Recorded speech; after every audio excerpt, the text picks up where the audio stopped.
Noel is an ambitious and brooding young man with a singular goal: to become the strongest seeker in the world. However, fate binds him to the weakest support class, the Talker. In this world, there are phenomena known as abysses, which open passages to the depths of hell. On what seemed like a cursed day, the mission system broke, and Noel's village was brutally attacked by level 12 demons. His grandfather, the only one in the village strong enough to face these creatures, grabs his axe with determination and orders Noel to hide while he tries to hold off the monsters until help arrives. But Noel knows the truth no one dares to admit: help will never come. Facing that horde of demons alone is practically signing his own death warrant. He can't believe his grandfather will return alive, but the old man, with a confidence that hides years of scars, reassures him, saying he once defeated a level 13 demon and that his nickname over death wasn't given for nothing. Yet, after a fierce battle in which he destroys many enemies, Noel's grandfather is mortally wounded, as if his legs were left in a distant time while the rest of his body drags itself into the present. Desperate, Noel rushes to his grandfather's side. With a weak, strained voice, his grandfather apologizes for not being strong enough to keep his promise to survive. He explains that he had no choice if he wanted to protect the village. This is the cruel fate of all seekers: to live and die by the sword. As his final moments approach, his grandfather asks Noel if he still wishes to follow in his footsteps, even after witnessing the true face of danger. With tears in his eyes and a heart torn between fear and determination, Noel swears he will become the most powerful seeker in the world, carrying his grandfather's legacy wherever he goes. Years pass, and Noel keeps his promise. He becomes a seeker, following his grandfather's path. Though he leads his team with firm authority, he is far from being the strongest.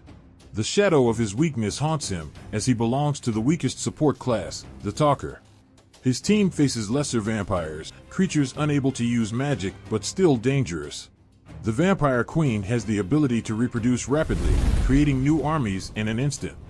With sharp eyes and a firm voice, Noel warns his companions not to let their guard down.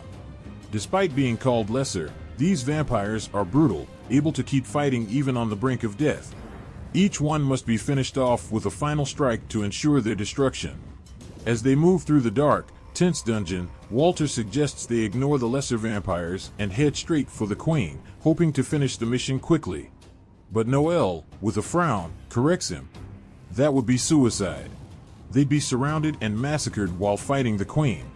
The mission is already a tightrope for a C-rank team like theirs, and any misstep would lead them into the abyss of death. Walter understands, but with a sarcastic smile, says he's only listening because Noel is the team's important talker. As a talker, Noel can enhance his comrades' abilities with words of power, but his own strength is minimal, and this eats at him from the inside. He turns, about to throw a sharp retort at Walter, but something stops him. A vampire is lurking on the ceiling, clearly waiting for its moment. With a shout, Noel orders his team to take cover.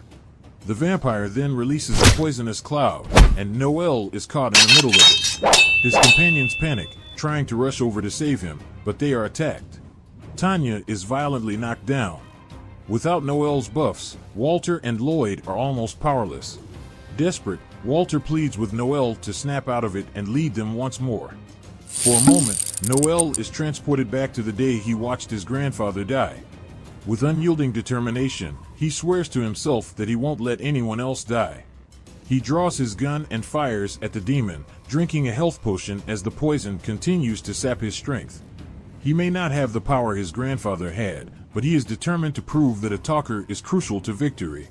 Activating his tactician ability, Noel amplifies his companion's skills by 25%. He uses his battle voice to restore their stamina and mana. Now, strengthened, his team can hold their ground. But the danger isn't over. Tanya spots 3 more demons approaching, and panic begins to take over. With a firm voice, Noel uses a skill to calm her down, reining in the chaos threatening to consume them. He calculates with precision: if everything goes according to plan, they have exactly 74 seconds to finish off the monsters. He prepares to face the lesser vampires while the others focus on the Queen. When the vampires attack, Noel shouts with a controlled fury, freezing them in place with his words. He then fires an ice bullet, encasing them in ice. However, one vampire manages to dodge. He has one bullet left. He could use it to save himself, but instead, he chooses to shoot the queen, creating an opening for his teammates. Walter and Lloyd seize the opportunity, unleashing their most powerful strikes and taking down the queen. Tanya turns to Noel, horrified as she sees him getting stabbed by the remaining vampires. But what seems like the end was, in fact, carefully calculated. Noel knew that once the queen was defeated, the lesser vampires would cease to move, and he had just enough time to dodge the fatal blow. With the mission complete and the abyss dissipating, Noel's companions approach to check on him. Although they know he planned everything meticulously, they still scold him for recklessly endangering his life. Silently, Noel recalls the day he first learned he would be a talker. He cried, wanting to be a warrior like his grandfather. But his grandfather's words still echo in his mind. No matter his class, Noel was destined to be the strongest, to carry the legacy of a lineage that would never bow to fate. Noel is regarded as the strongest seeker because he can sense an extraordinary talent within himself. Since that fateful day, he has refused to be discouraged by his support class and remains determined to become the world's most powerful seeker, even though he is merely a talker. After their mission, the group needs to return to Etria, the capital of the Valais Empire, to report their success. The Empire is more vulnerable to abyss attacks than other nations, and to combat this, it has developed magical technology using materials acquired from demons. These materials can only be obtained with the help of seekers, making them admired by the public for their contributions to society. Noel officially became a seeker at 15 and moved to the capital, where he found some companions, as he could not fight alone. Walter is the warrior of the group, T is the healer, and Lloyd is the swordsman. Although Noel wishes they had a scout as well, the team is generally quite balanced. However, Walter notices that Noel seems unusually quiet and asks if something is wrong. The group received a reward of 5 million fil for completing the mission, and Walter wonders if Noel is upset that they didn't negotiate for a higher amount. He tries to convince him that a seeker shouldn't get too hung up on money and that his grandfather would probably say the same. But, contrary to that, the first lesson Noel's grandfather taught him was that, no matter what he does, he should always be well compensated, as he can't risk his life just to go home broke at the end of the day. With that said, Noel really wanted a higher reward and couldn't care less about Walter's opinion, but he decides to let it go just this once. Tanya tells Walter to stop bothering Noel, but he insists that Noel should show him more respect since he is 2 years older. Noel retorts that age means nothing among seekers, as the only thing that earns you respect is strength. He starts to question whether Walter is truly competent enough to be respected. Walter blows up and yells that Noel is the only incompetent one here because all he ever does is give orders from the back while the rest risk their lives on the front line. Noel thought he had a good dynamic with the team, but now he realizes they all see him as a burden despite everything he does for them. Before addressing that, he insults Walter one more time and is about to start a fight, but Lloyd steps in and separates the two before anything serious happens. He then changes the subject and suggests they take a break and start dividing their rewards. A little while later, they are all sitting by the fountain, and Tanya is visibly disappointed with the small amount she received after such a challenging mission. Lloyd explains that after all the equipment costs and taxes they had to pay, only 1 million fil was left, so each team member will receive just 250,000. He agrees that this is frustrating, but he believes their party's funds are steadily increasing, so he is confident they will earn more money on their next big mission. Noel points out that there won't be a next time because they hardly ever get big missions since clans take all the high-profile abysses. Even when they do get missions, they will have to pay a penalty fee if they fail to clear it on their own, making the situation unsustainable. With that in mind, Noel asks Lloyd how much money their party has in their joint funds account. Lloyd tells him they have 12.8 million saved up, so Noel suggests that the team should invest that money in forming their own clan. Everyone is shocked that he would propose such a thing, and Lloyd tries to explain all the reasons why they can't do that, mainly because they would be required to pay 20 million to the country in order to set one up, a sum they definitely don't have. However, Noel remains undeterred and states he is willing to use 7.2 million of his personal money to make up the difference. He knows it's an expensive decision, but he assures everyone that in the long run, they will gain much more money since they won't be limited to the leftover quests anymore. Lloyd then points out that they would need to acquire a base of operations in the capital, and rental prices are outrageous nowadays. However, Noel has already taken care of that and found a cheap building for their team to rent.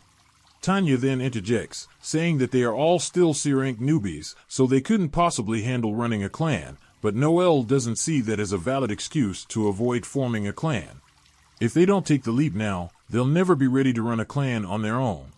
Noel has been studying how to manage a clan, so he knows all about the necessary procedures. The only thing he lacks is experience, and the only way to gain clan experience is to start a clan. So, while it may be difficult, there is no other way. Noel makes a good point, but even so, Lloyd still believes they won't be given any good jobs since they have proven themselves to be untrustworthy. But that's where Lloyd is mistaken. Noel can guarantee that they will be offered plenty of good jobs, and it has nothing to do with trustworthiness. They will get jobs because the country wants more seekers, and a great seeker is considered both a hero and an idol. Thus, the country will naturally treat them better for being skilled. Tanya thinks it's not a good idea, as they would essentially be selling themselves. However, Walter is already on board with the idea because he is tired of the mediocre life they have been living. He wants to experience fame and wealth, and nothing Tanya says will change his mind. Walter and Noel are in agreement on this, so Noel asks Lloyd what his opinion is as the leader of the party. If Lloyd wants to say no, Noel is prepared to leave the party and take his share of the savings to form a clan with someone else because he has a dream of becoming the strongest seeker and won't let anything stand in his way. Lloyd adopts a dark expression, realizing he has no choice but to accept Noel's demands. However, he suggests they discuss the details of this clan formation the day after tomorrow. Walter is fine with that, and Noel is pleased to have convinced Tanya and Lloyd to support his idea. He then leaves to rest for the night.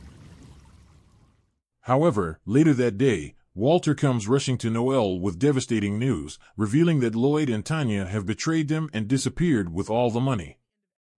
After Noel read the letter, he didn't need much more to understand the situation.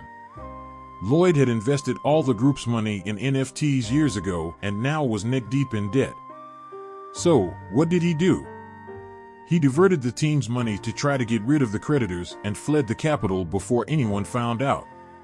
Noel found this incredibly ironic.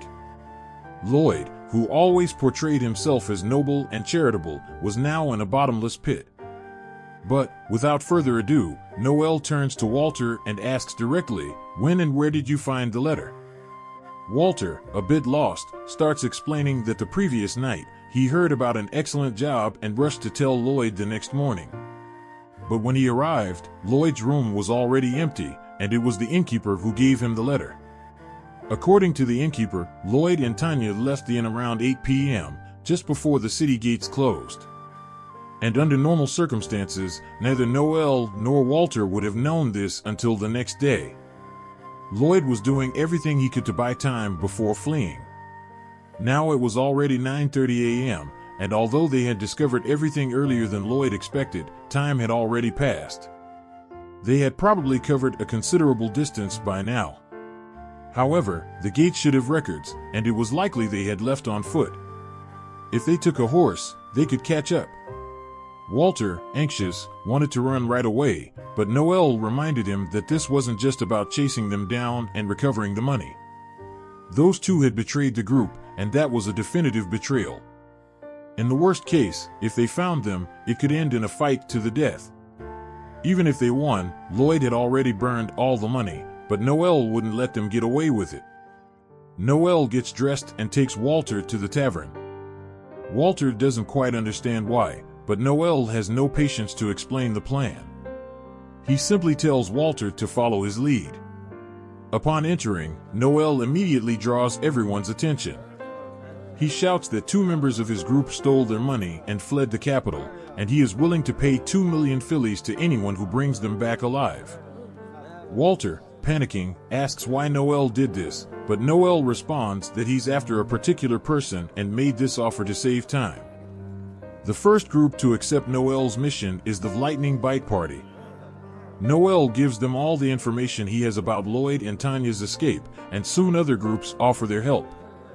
But someone is still missing.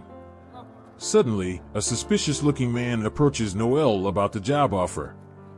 He seems to know more than he should, and Noel knows he's found the right person.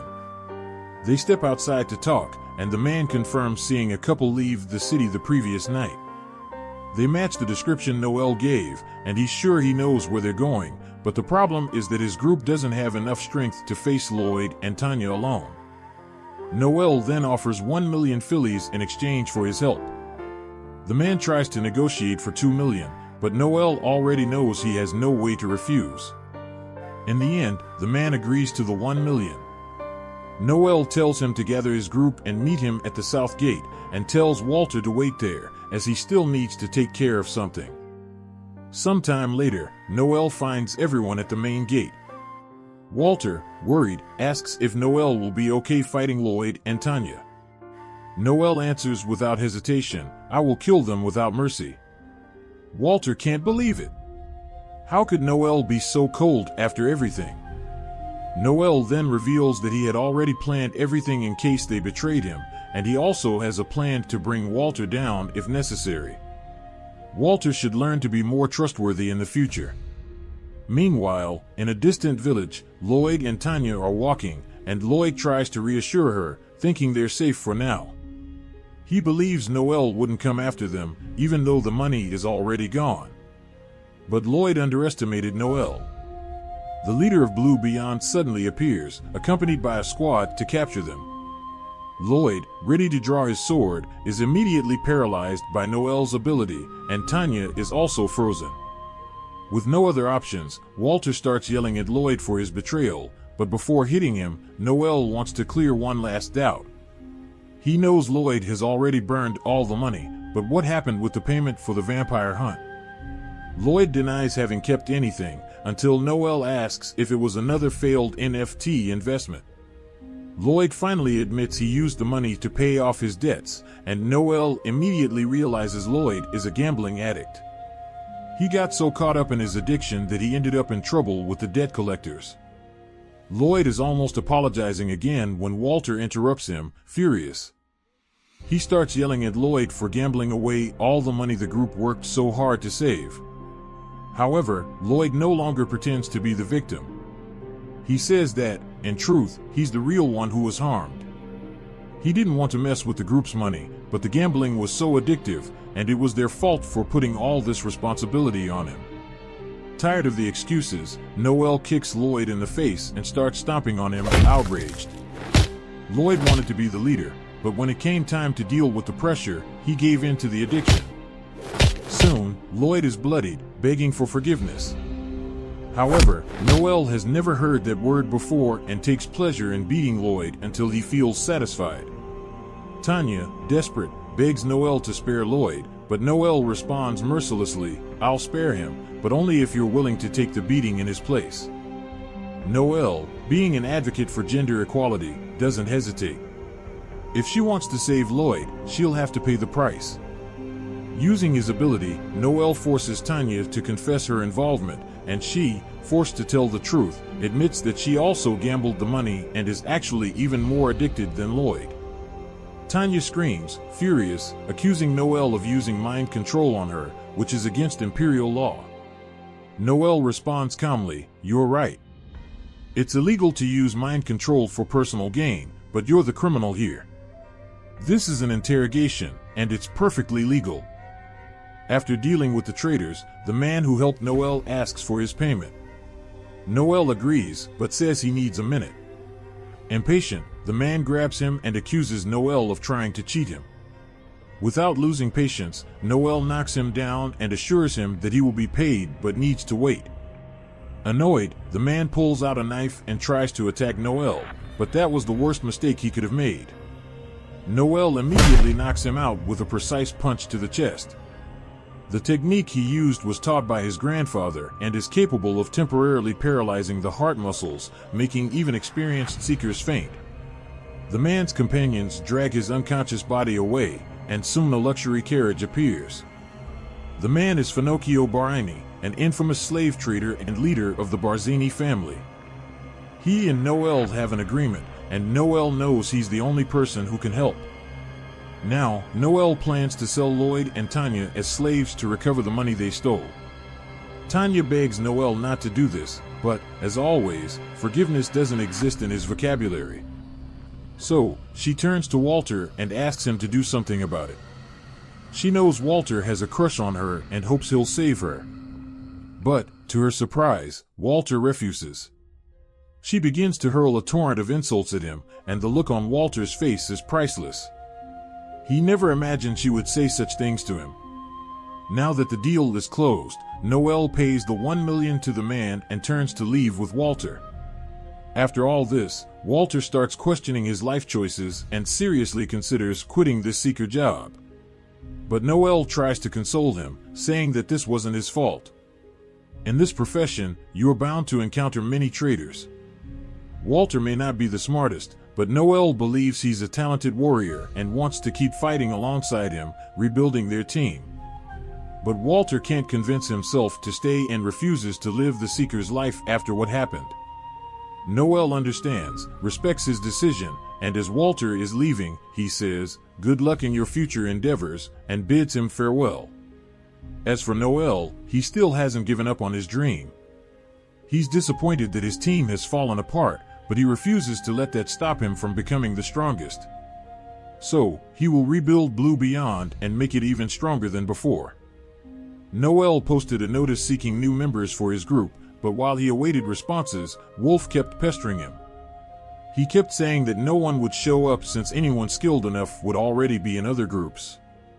And, indeed, he wasn't wrong. But Noel simply ignored him, telling him to mind his own business. Wolf persisted, saying he'd love to have Noel join the Lightning Bite. Noel, thoughtful for a moment, knew the Lightning Bite was a good option, skilled members like Wolf, the swordsman, and Leisha, the archer, among others. It wasn't a bad offer, really, and Wolf kept trying, reminding Noel he could make a lot of money if he joined. However, the other members in the background seemed impatient with Wolf's persistence, telling him to stop pestering Noel. Surprisingly, Noel, with a smile, said he'd agree to join the Lightning Bite, but on one condition: he would become the group's new leader. The others didn't seem to mind giving leadership to Noel. It seemed an easy choice, after all, as he was much smarter than Wolf. Wolf was in disbelief at what he was hearing, and even more so when he saw the group accept it without hesitation. Although he was the founder of Lightning Bite, he knew that if anyone could take control of a group like that, it would be Noel. Suddenly, a girl appeared behind them, startling everyone, as no one had noticed her approach, not even Leah. She had elf-like ears. The mysterious girl introduced herself as Alma, saying she was there to apply to Noel's group. Noel, interested, invited her to sit down and began the interview. His first question was simple: "Are you underage?" He didn't want to get in trouble with the Empire. Fortunately, Alma was 21, so she met the requirements to become a Seeker. Then, the Lightning Bite members started asking trivial questions about her hobbies, favorite books, but Noel knew what really mattered was finding out Alma's profession and rank.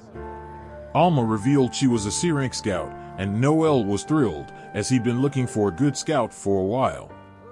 But before accepting her, he had one last question: why did she want to become a Seeker? Alma replied that she wasn't really interested in being a Seeker, she was there just to meet Noel, the grandson of Overd. Surprised, Noel asked how she knew about his grandfather, and Alma explained that, although she'd never met Overd, her grandfather had fought against Noel's grandfather years ago. Her grandfather, Alor Udar, had lost his right arm in that confrontation. Suspicious, Noel asked if she wanted revenge, but Alma denied it, saying she didn't hold grudges across generations. She only wanted to meet the grandson of a legendary hero, as her grandfather had passed away. Curious, Noel asked who this grandfather was, and Alma revealed that he was Alor Udar, known as the head of the Society of Assassins. The revelation caused absolute silence in the bar. Alor Udar was a legend, an unstoppable assassin famous for eliminating any target for the right price. One of the bar patrons was offended and challenged Alma, not believing she was really related to someone so feared. Wolf told Leah to step back, but already annoyed, he informed Alma of an unspoken rule among Seekers: you should go to the right bar for your rank, where you'd get beaten by the others. Confused, Alma had never heard of this rule and was about to ask more when Logan, irritated, challenged her. He tried to punch her, but Alma vanished before his eyes, and before he could react, he was on the ground.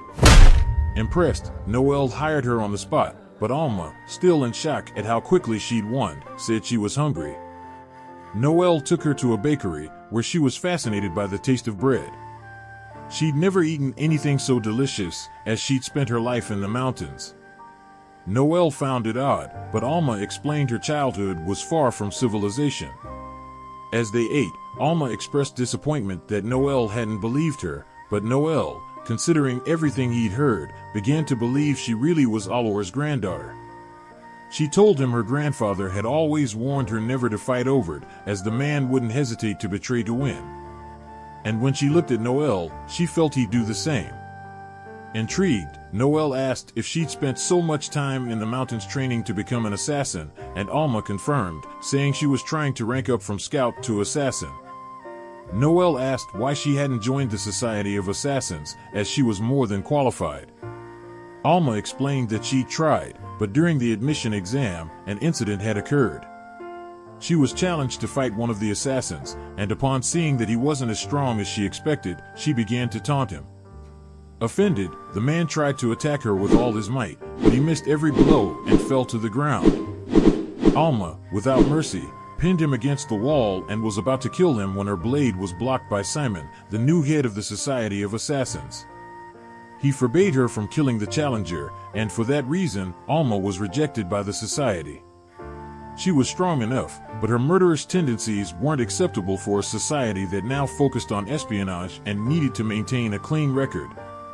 Noel realized Alma had just revealed a confidential secret of the society, and it worried him.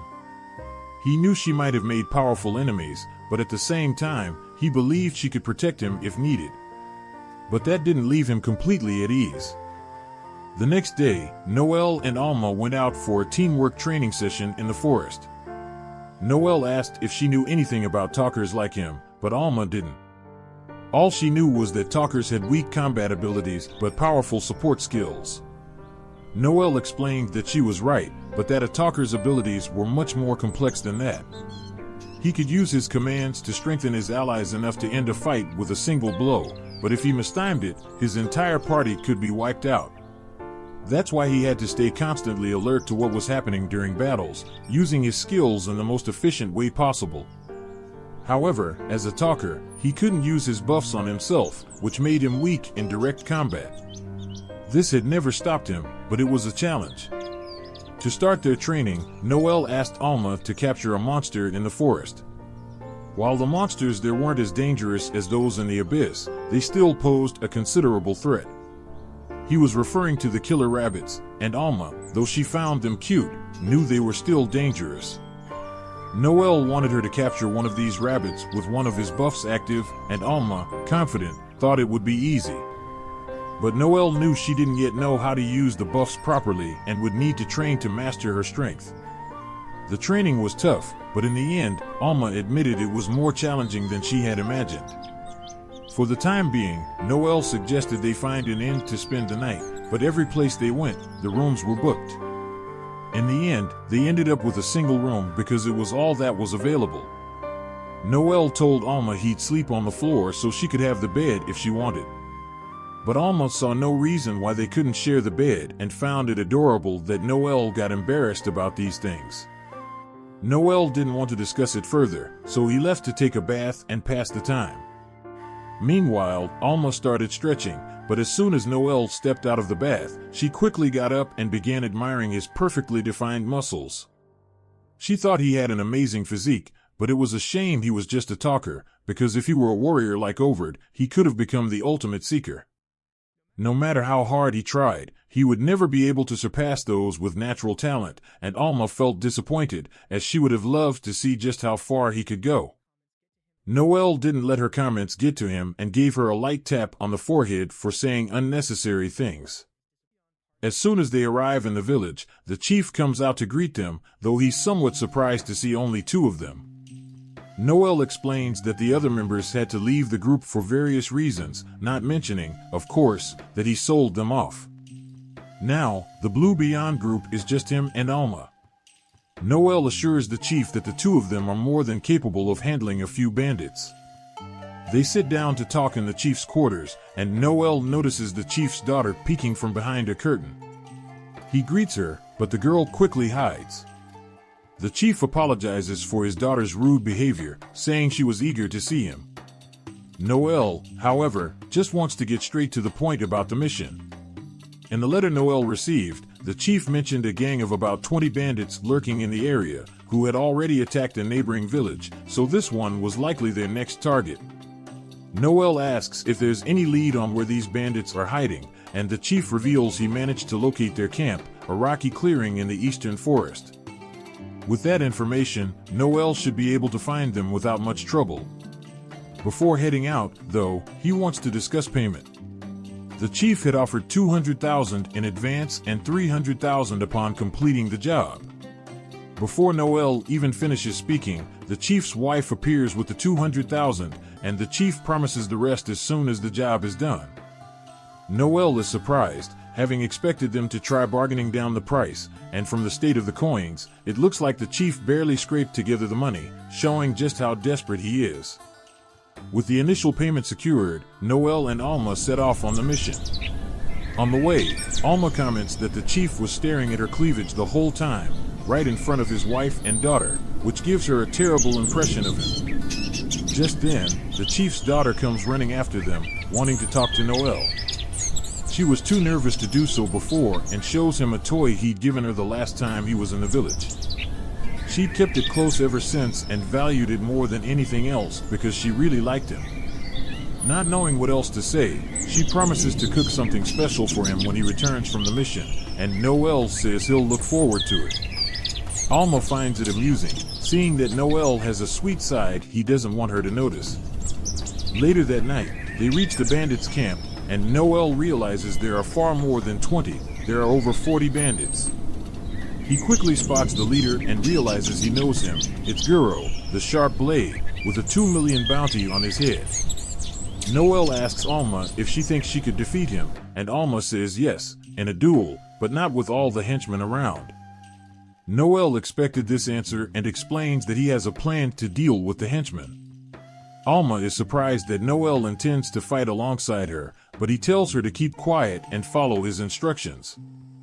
Using her stealth ability, Alma sneaks up to the camp while they communicate mentally thanks to Noel's link skill. Soon after, Alma reaches Guro's tent and tells Noel she's ready to strike. Noel uses his stun howl ability, temporarily paralyzing everyone.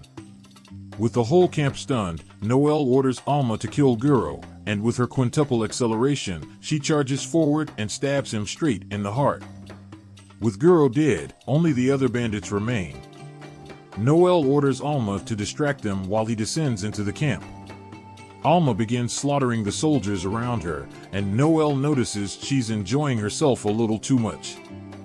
He joins her in combat, using his fire bullet ability to burn the remaining bandits. With the mission complete, they return to the village and are greeted by the chief, who says he's relieved to see them alive. He asks about the bandits, and Noel responds that all have been eliminated, offering the leader's head as proof, but the chief says he doesn't need to see it. Noel then requests the remaining payment, and the chief invites them to dinner since his daughter, Chelsea, had been eager for it. During dinner, the chief mentions that Chelsea was recently evaluated as a swordsman, and she asks Noel if he thinks she could become a seeker like him. Noel says anyone can become a seeker, though typically, it requires training grounds to learn the basics. Alternatively, Chelsea could gain experience as an assistant to an experienced seeker. The chief and his wife exchange odd glances as Noel speaks. Chelsea then asks if he'd accept her into his group if she became strong in the future, and Noel replies that he'd be happy to have her, as long as she still admired him. She's thrilled by his answer. To celebrate, the chief brings out a fine bottle of wine and pours a glass for Noel and Alma. However, Noel examines the wine and insists that the chief take the first sip, suspecting it's poison. The chief tries to dodge the suggestion, but Noel insists, pointing out that someone who lies about the number of bandits to reduce payment would never serve fine wine to guests. Besides, the smell reveals that it's cheap wine that had been opened for a long time. Noel also mentions he felt hostile intent from the chief and his wife ever since they brought out the bottle. Alma mocks the chief for thinking they'd fall for such an obvious assassination attempt and reveals that she's immune to poison. The chief tries to deny it, but Noel uses a confession skill, forcing him to admit he planned to poison them to avoid payment. Chelsea is shocked by her father's betrayal. Noel demands all the money the chief has. Chelsea, going against her father's wishes, brings out a bag with 800,000 coins and begs Noel to spare his life. The chief protests, but Noel doesn't care and takes the money, leaving with Alma.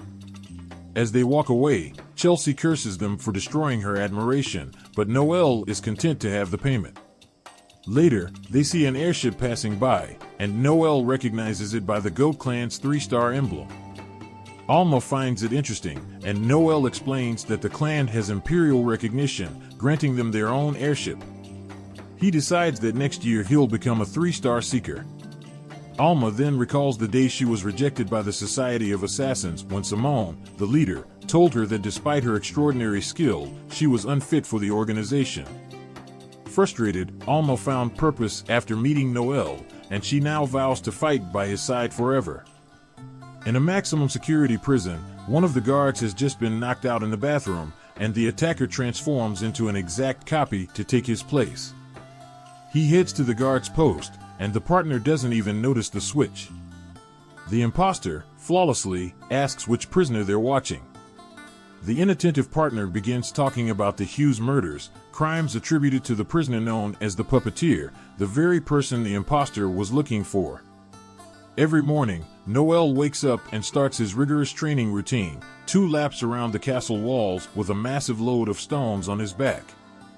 He gives himself a 2-hour limit and never fails. This discipline was instilled by his grandfather the day Noel decided to become a seeker, as there was no easy path to get there. As a talker, he can't enhance his strength with magic, so he has no choice but to strengthen himself naturally, a reason why he trains tirelessly, day after day. After his routine, Noel takes a shower and reflects on what Alma told him a few days earlier, that no matter how much he trains, he'll never reach the level of power that those born with talent possess. Just then, someone knocks on the door. It's Alma, arriving earlier than agreed. Noel lets her in, and she's impressed by how tidy his room is. Since they arrived a few hours early, Noel is unprepared. Noticing Noel's physique, Alma jokes that she wants to touch it, and before he can react, she pushes him onto the bed. Despite seeing herself as an older sister to him, this doesn't stop her from trying to kiss him. Noel tries to push her away, but as Alma has natural scout strength, he resorts to the only option left. He headbutts her. Afterward, Alma realizes she may have overstepped, but still thinks the headbutt was unnecessary. However, since she was the one who attacked, Noel feels completely justified. Unwilling to give up on some affection, Alma grabs his arm and declares that they are officially on a date. Tired of her antics, Noel decides to play along, saying their first destination will be the Appraisers Guild. Appraisers are a unique class, generally made up of gnomes, who only do one thing: appraise. Upon arriving at the appraisal hall, Noel asks Alma what she intends to do. She already meets the requirements for a promotion, evidenced by the mark on her chest that appears automatically when the criteria are met. He wants to know if she still plans to become an assassin. Alma isn't sure, so she asks Noel what he thinks, but he doesn't have a definitive answer either. An assassin build would help in combat, but he wants to avoid redundant abilities in case he recruits more members in the future. Alma hadn't realized he still planned to recruit, and she feels a bit jealous. Noel explains that it would be reckless for them to explore an abyss alone. He only wants her to get evaluated to plan the best options. After the evaluation, Noel and Alma leave, and he says their next stop is a blacksmith shop run by a dwarf. Good equipment maximizes a seeker's potential, so they need to keep everything in top condition. Noel greets the blacksmith, and they seem to have a good relationship. Noticing Alma, the blacksmith assumes she's the new member and begins assessing her equipment, but soon gets distracted by her physical attributes. Afterward, Noel takes Alma to a skill bookshop so she can choose useful skills. He asks the owner to help Alma while he steps out. Alma asks where he's going, and he explains that the shop only sells scout books, so he needs to go to another shop for talker skills. Before leaving, he reminds Alma that the budget is $1 million and that she shouldn't waste the money. Alma agrees, but as soon as he leaves, she buys a giant teddy bear. Noel is furious about her wasting money and blames himself for trusting her, but Alma argues she didn't spend it all carelessly, as she did manage to get an excellent skill book. Noel had acquired a skill book called Armor Piercing, which allows him to have opponents' defenses. The book cost $800,000, and she used the remaining money to buy a teddy bear as a substitute for hugs, since Noel no longer allows her to hug him. To Alma, it was a good deal, until she notices that Noel didn't buy anything for himself. Curious, she asks why, and he explains that the book he wanted was far beyond the budget, an exorcism book that would instantly eliminate undead, costing no less than $30 million. As they talk, Noel spots someone suspicious and gets up, telling Alma to start eating without him. He follows the man into an alley, where the stranger reveals himself as Loki, the shapeshifter infiltrator at the prison. Noel hired him to learn more about the prisoner known as the puppeteer, and Loki has brought him exactly what he needed. Although it's none of his business what Noel plans to do, Loki asks if he really intends to recruit the puppeteer, a powerful man who once shipped the capital. Noel says that's exactly why he wants him and believes the puppeteer was wrongly accused. To prove his innocence, he hired Loki to investigate. Loki understands the plan but finds it ironic that the same man who sold his former allies as slaves now wants to save a condemned man. Noel replies that this madness is part of his nature. After reviewing the report, Noel praises Loki's work, whose shape-shifting ability makes his infiltrations easy. He pays for the service and asks Loki to continue investigating. Before leaving, Loki mentions a new dangerous drug being sold. It causes extreme rage attacks, increasing violence. Noel wonders who would be insane enough to sell something like that, but soon learns that the group responsible is connected to the Luciano family, which prevents any intervention. Additionally, the territory is controlled by Albert Gambino, the unpredictable leader of the Gambino family. While Noel explores the Gambino territory, Alma is upset about being left alone but tries to cheer herself up with the food. Soon an old friend joins her, and the two start chatting. Meanwhile, Noel observes with disdain the current state of the territory. The former leader of the Gambino family was a respectable man, but after his death, Albert took over, and everything went downhill. Noel notices a man, clearly an immigrant, sitting on the street looking miserable. Out of pity, Noel leaves a coin, but the man returns it, thinking Noel dropped it by accident, and warns him that it's unsafe for a pretty girl to walk around there. Noel, offended at being mistaken for a woman, clarifies that he's a man and says he'd never take back a coin after a filthy beggar touched it. The man, equally offended, grabs Noel's shoulder, only for Noel to kick him in the stomach, sending him flying and scolding him for trying to touch him with useless hands. Noel's attitude reminds the man of someone from his past, and he decides he won't let this slide. Taking a fighting stance, Noel notices that he seems skilled with swords. When the man attacks, Noel barely escapes, and the fight only ends when Noel throws him against a building.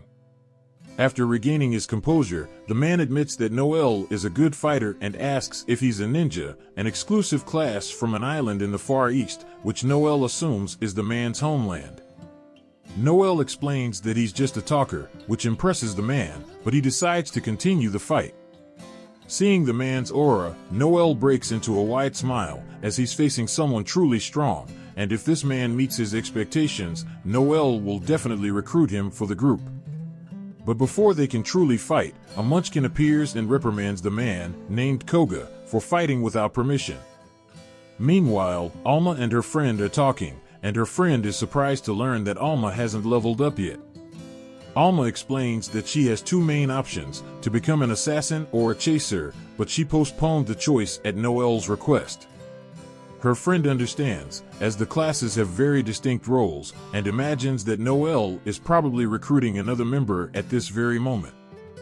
Back with Noel, the potential new recruit is still being scolded by the Munchkin, who had ordered Koga to stay put and wait for him. Losing patience with his excuses, the Munchkin uses a ring that makes Koga pass out instantly. Noel realizes it's a subordination ring, an item that forces the person to obey the bearer. Although usually illegal, this type of artifact is allowed between master and slave. With Koga unconscious, the Munchkin turns to Noel, asking why he was fighting, but mistakes him for a girl and starts acting strangely. Annoyed, Noel kicks him across the street. When the Munchkin asks why, Noel points a weapon at him and states that he'll be the one asking questions. First, he wants to know where he came from, since he seems to be from another city. The man reveals he's from a distant land in the south called Saldaland. Next, Noel asks what he's doing in Ella. Reluctantly, the man admits he's on the run. He used to work for the Delber family, managing an underground fighting ring, but he was caught embezzling funds and had to flee. He chose Ella because it's under the control of the Luciano family, out of the Delber's reach. Koga was one of his slave fighters, and he brought him along. Noel guesses that the man plans to use him to enter Alria's underground fighting ring, and he confirms, asking Noel to recommend him. Noel, however, says he's just a seeker and, in case he hadn't noticed, he's also a man. The Munchkin is shocked to learn that Noel is a seeker, but even more surprised that someone with such a pretty face is a man. This annoys Noel, but putting that aside, the fact that the guy is on the run from the Delber family means there would be no issues if he were to kill him. And if the Munchkin dies, Noel can take Koga for himself. With so many benefits at stake, the choice is clear for Noel, and he executes the man without hesitation. I was just joking. Noel might be heartless, but he's no killer. He fired a warning shot and spared the guy's life, but if he doesn't get out of here in the next 10 seconds, Noel won't miss next time. The guy scrambles up, kicks Koga, and tells the others to start running. And, although Noel would love to have Koga's strength, the fact that Koga didn't kill that Munchkin to win back his freedom only proves he has no willpower, and Noel doesn't want someone like that on his team. Sometime later, Noel returns to the cafe, and Leah greets him. He doesn't remember inviting her, so he quickly says he's not paying for her food. Alan gets annoyed and says that Leah's there just to keep him company since Noel left her alone for so long. Noel eventually gives in and agrees to pay, but just this once. He sits down, and Leah asks if he found any good new members for the team. She assumes he must have been recruiting the whole time, seeing as he took so long, but although it was a good idea, he didn't find anyone who truly fit in. Now there's something else he wants to investigate. So he asks Alicia if she knows anything about a drug that's been circulating around. She's heard about it but doesn't know much. Noel explains that the drug has a powerful side effect, rage. It's completely uncontrollable. He warns her to be careful if she ever encounters it. Leah thanks him for the concern but is genuinely surprised. Noel never cared for others like that. He says he's only sharing the information because of his good relationship with her group. Leah thanks him again and stands up to return to her group. Before leaving, she invites Alma to go with her to a wonderful bakery, not just as a seeker, but as a friend. Alma likes the idea, but Noel has no plans of being Leah's best friend forever, so he just tells her to get going. When Leah finally leaves, Noel begins to think about the out-of-control drug situation. If even Leah's heard of it, that means it's already spreading beyond the capital. And Noel expects the problem to become even bigger. Meanwhile, Miguel, the Munchkin, has just been captured by Albert Gambino. Normally, Albert wouldn't care about him, but the Delbert family wants revenge for Miguel's betrayal and has asked the Gambino family for help. Miguel is panicking because not only was he caught, but it was by Albert, a true psychopath. The guy literally collects the skulls of people he dislikes. Albert says handing Miguel over to the Delbert family would be boring, and Miguel tries to save himself by flattering Albert. In reality, this only makes things worse, as Albert says he'll do something far more fun, skin Miguel alive and turn him into a doll. Miguel asks if Albert is joking, but he's dead serious. Before Albert can grab his tools to begin the flaying, a debt collector appears, saying he brought someone who didn't pay on time. It's the village chief of Mitz, who explains he gathered the money but that a seeker named Noel stole everything. He even claims Noel called Albert Gambino a name that Albert didn't like, enraging him. As a reward for the chief's honesty, Albert gives him more time to pay, but with one condition: he'll cut off the chief's right arm. Albert orders Koba to do the amputation with a baton. Koba hesitates, but Miguel yells at him to just get it done. Before beginning, Albert takes a dose of a purple crystal drug to get excited and says he's now ready to cut off the chief's hand. Despite the chief's protests, his hand is severed, and Albert delights in the scene. Miguel, trying to take advantage of the situation, offers Koba to Albert, who accepts and takes the young man to change clothes. As Koba changes, his backstory unfolds. He was born into a wealthy family, but everything changed when his mother was assaulted, and his father, after recovering, became bitter toward the child. His father's hatred turned into disdain, and Koba grew up being ridiculed until he was sold as a slave. The first time he ever received praise was when Miguel used him in illegal fights, but he soon realized he was just a tool to make money. Back in the present, Koba is now an assassin under Albert's command. Later, Noel goes to an abandoned church to meet Loki, who warns him that the Gambino family is after him due to the chief's lie. Loki reveals that he only did this to save his own skin, but Noel considers killing him. To Noel's surprise, Loki doesn't try to flee and admits that he betrayed his honor by selling false information. He regrets it, and Noel, touched by his sincerity, decides to forgive him. But he also promises to bring down the Gambino family. At that moment, Noel hears footsteps and realizes someone is coming. It's Koba, sent to kill him. Noel congratulates him on his new position within the Gambino family and suggests they pick up where they left off last time. Koba, though reluctant, presents himself for the duel. The fight begins, and Noel tries to use his weapon, but Koba is fast and dodges, appearing right in front of him. Before Noel can react, he uses a string to pull back, impressed by Koba's skill. Noel then fires a fire bullet, hoping Koba will be harmed, but Koba protects himself by slicing the air around him. They keep fighting, and Noel tries tricks like a flashbang, but Koba is clever and avoids them. In the end, Noel is cornered, and Koba uses a special move to overpower him. When Noel tries to use his stun shout, Koba cuts the attack short and makes Noel fall. And so, episode 6 ends. Subscribe to not miss the next chapter.